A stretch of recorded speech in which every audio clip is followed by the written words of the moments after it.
मैं रेखा Joshi weekend classes में आपका हार्दिक स्वागत करती हूँ। व्याकरण सीरीज में यह हमारा दूसरा अध्याय है। पहले अध्याय में हमने हिंदी के स्वर और व्यंजनों का अध्ययन किया था और उसे याद करने को कहा था। वो शायद आपने किए या नहीं किए, यह तो नहीं मालूम। अगर मान लो बाई चांस आपने किए, बहुत अच्छा है। अगर नहीं किए आपने तो मेरा पहले वाला वीडियो देख लीजिए, आपको समझ में आ जाएगा। अब स्वर और व्यंजन, अब जो स्वर और व्यंजन का अंतर तो हिंदी में तो आ गया हमें समझ में। अब इसमें और संस्कृत के उसमें क्या अंतर है, ये समझाने की कोशिश करूँगी। तो चलिए आज की कक्षा शुरू करते हैं और देखते हैं कि हिंदी व्याकरण और संस्कृत व्याकरण में अंतर क्या है।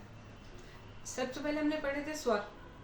स्वर में था हमने ए, आ, ई, उ, ए, ऐ, ओ, औ, अंग और ऐ, ये पढ़ा था।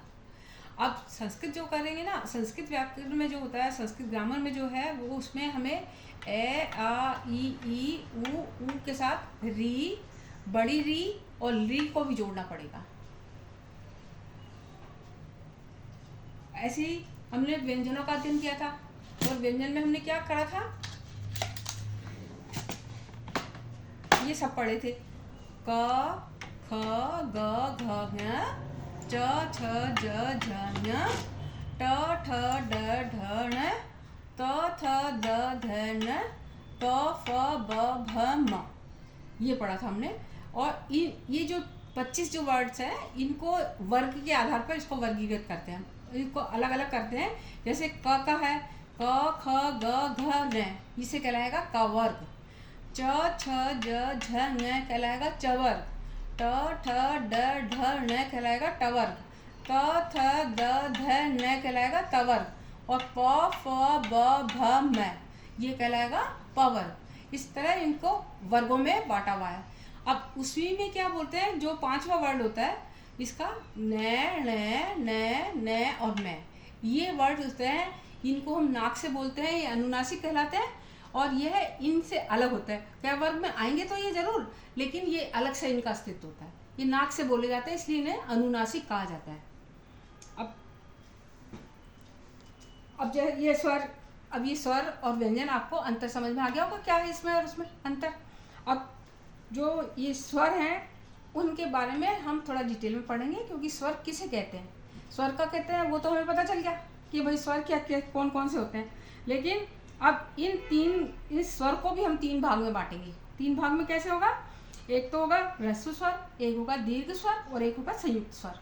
उसमें क्या है, ए छोटी, छोटा ऊ, री छोटी और ली छोटी, ये तो आएंगे ह्रस्व। ह्रस्व कहलाता है छोटा, छोटे जो कहलाएंगे। और दीर्घ में जिसको बोलने में हम थोड़ा ज़्यादा टाइम लगता है, तो कहेंगे आ बड़ा, ई बड़ी, ऊ बड़ा, री बड़ी, ये कहलाएंगे दीर्घ, जिन्हें बोलने में समय ज़्यादा लगा। और तीसरा होता है संयुक्त। संयुक्त में आते हैं ए, ऐ, ओ और औ। इन्हें संयुक्त इसलिए कहते हैं कि ए शब्द होता है वो बनता है ए और ई से मिलके, इसलिए। और ऐ शब्द होगा ए और बड़ी ई से मिलके।